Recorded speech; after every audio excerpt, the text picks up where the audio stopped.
Everyone, good evening. आज जो मैं आपके लिए वीडियो लेके आई हूँ उसका स्टडी टॉपिक होगा विलियम शेक्सपियर द्वारा लिखा गया all is well that ends well. मतलब अंत भला तो सब भला। सही बात है, अंत भला तो सब भला। इस थीम के बेसिस पे एक प्ले की स्टोरी बताऊंगी, समरी बताऊंगी, लेकिन उससे पहले इंग्लिश में कंक्लूजन बता देती हूँ थोड़ा।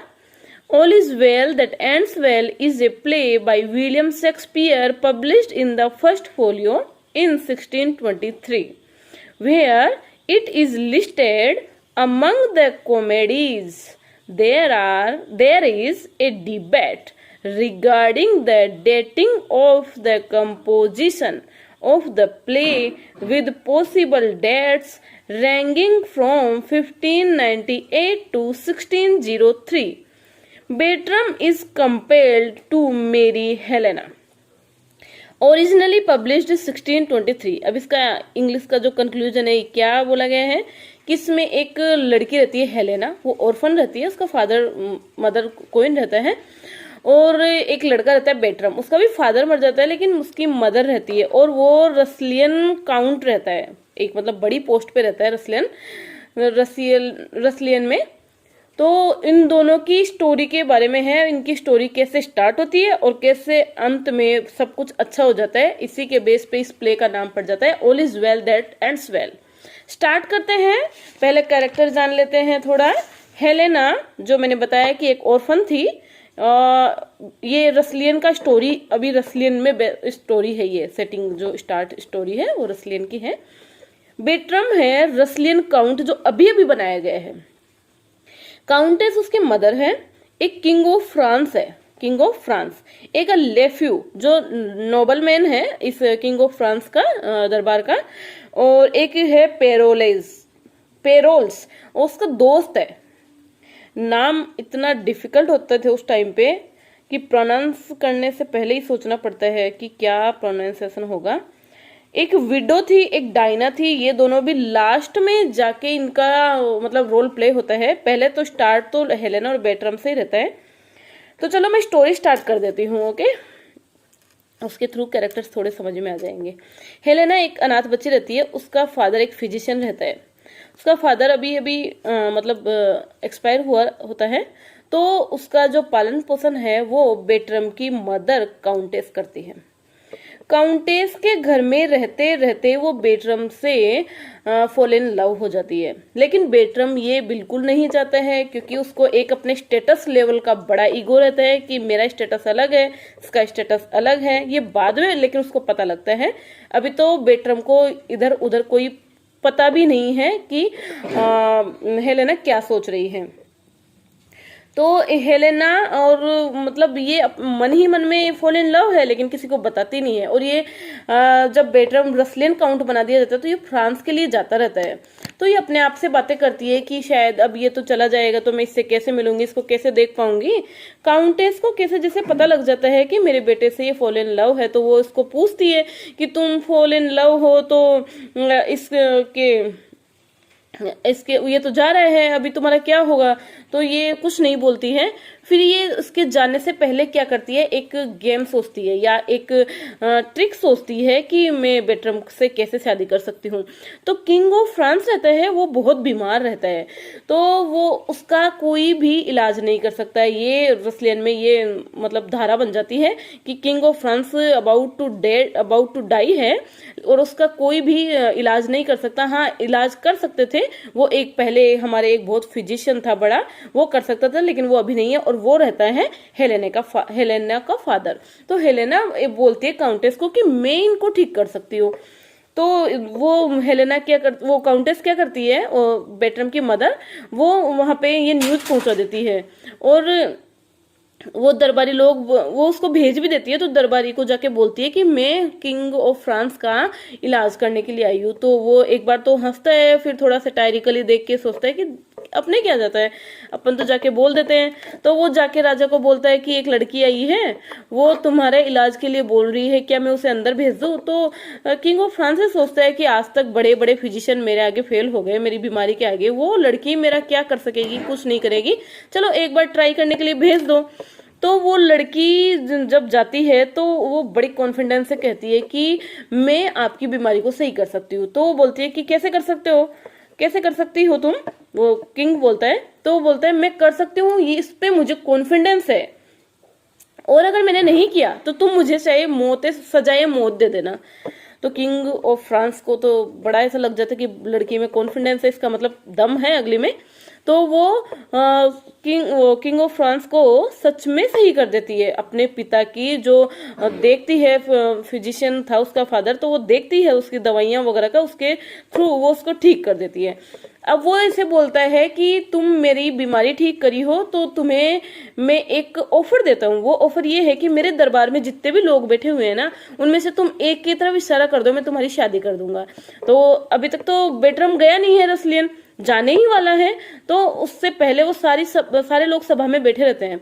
तो बेटरम की तरफ इशारा कर देती है। तो बेटरम को तो एकदम से सदमा लगता है कि मैं अपनी मेड से कैसे, मतलब एज ए मेड ही रहती है ना, काउंटेस के अंडर में उसका पालन पोषण होता है। तो वो बोलता है कि मैं अपनी मेड से कैसे शादी कर सकता हूँ, मैं अपनी मेड से शादी नहीं करूंगा। तो किंग ऑफ फ्रांस बोलता है कि ये मेरा ऑर्डर है, तुम्हें करना पड़ेगा शादी, क्योंकि मैं तुम्हारा राजा हूँ, मैं तुम्हारा मालिक हूँ, और तुम्हें मेरी बात माननी पड़ेगी। ऐसे बात मान के वो उससे शादी तो कर लेता है, लेकिन फिर वो हेलेना से बिना बताए खुद से एक प्रॉमिस करता है कि मैं हेलेना के साथ में कभी कोई रिलेशन बनने नहीं दूंगा, कभी भी मैं उसको वाइफ नहीं मानूंगा।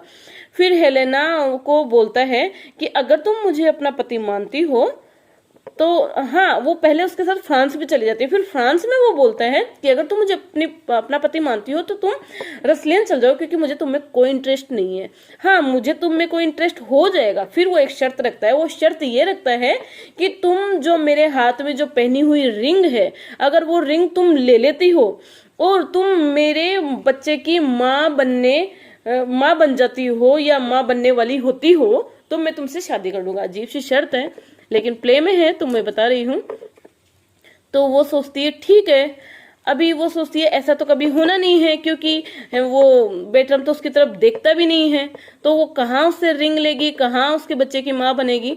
तो वो क्या करता ही है, रसलियन चली जाती है। काउंटेस ये चीज देख के बहुत दुखी होती है, क्योंकि काउंटेस हमेशा चाहती है कि हाँ, हेलेना बहुत अच्छी लड़की है, हो सकता है कि उसका स्टेटस ठीक नहीं है, हमारे बराबर नहीं है, बट लड़की बहुत अच्छी है, तो उससे मतलब बेटरम और उसकी शादी से वो खुश रहती है। तो काउंटेस को जब उसको देखती है कि वो वापस आ गई, तो वो बोलती है कि तुम यहाँ कैसे आ गई। तो वो बोलती है कि मैं, मतलब पहले उसे बताती नहीं है, फिर वो बोलती है कि तुम मुझे सच बताओ।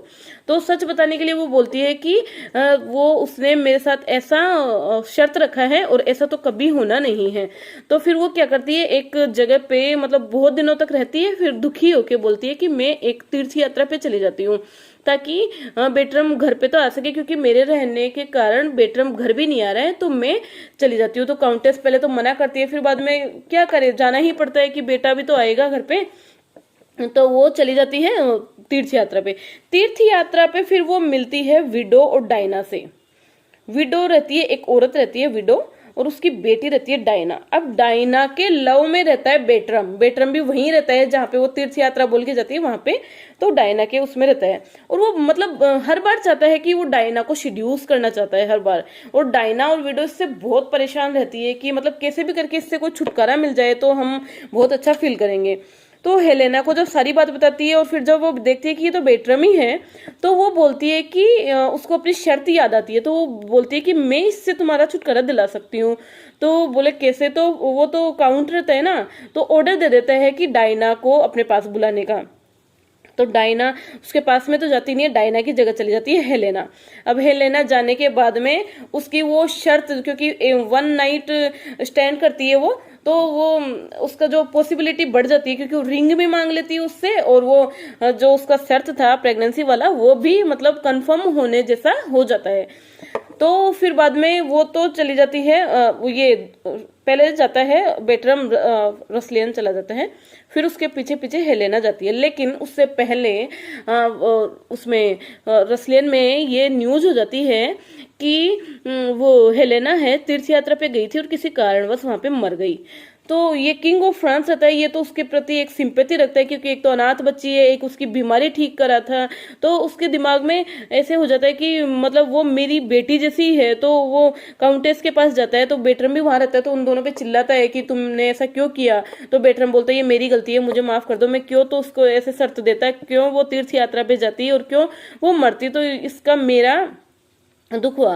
तो फिर लेफ्यू का आता है, फिर वो नोबलमैन रहता है ना, लेफ्यू बोलता है कि अब तुम मेरी बेटी से शादी कर लेना, लेकिन ये ऑर्डर रहता है किंग ऑफ फ्रांस का। तो लेफ्यू बोलता है मेरी बेटी से शादी करने से पहले तुम मुझे एक एग्रीमेंट के तौर पे तुम्हारी रिंग दो। और वो रिंग उसके पास जो रहती है ना, जो एक्सचेंज करी रहती है उसने, हेलेना ने, वो उस रात जब वो वन नाइट स्टैंड करी थी तब वो एक्सचेंज कर लेती है, और वो रिंग रहती है उस राजा की दी हुई हेलेना को। तो राजा अपने रिंग को पहचान जाता है और बोलता है कि ये तो मेरी रिंग है, तुम ये रिंग कहाँ से लेके आए, क्योंकि ये तो मैंने हेलेना को दी थी, इसका मतलब तुमने हेलेना को मारा है।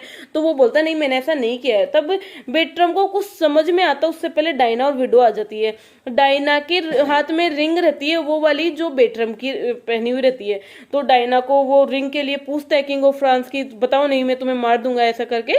तो वो सच बताती है, उससे पहले हेलेना सामने आती है और सारी बात ओपन करती है, और फिर बोलती है कि बेटरम ने जो मेरे सामने शर्त रखी है वो पूरी हो गई है, उसकी रिंग मेरे पास है, और मैं अबाउट टू मतलब मदर उसके बच्चे की जो भी है सिचुएशन क्रिएट हो जाती है।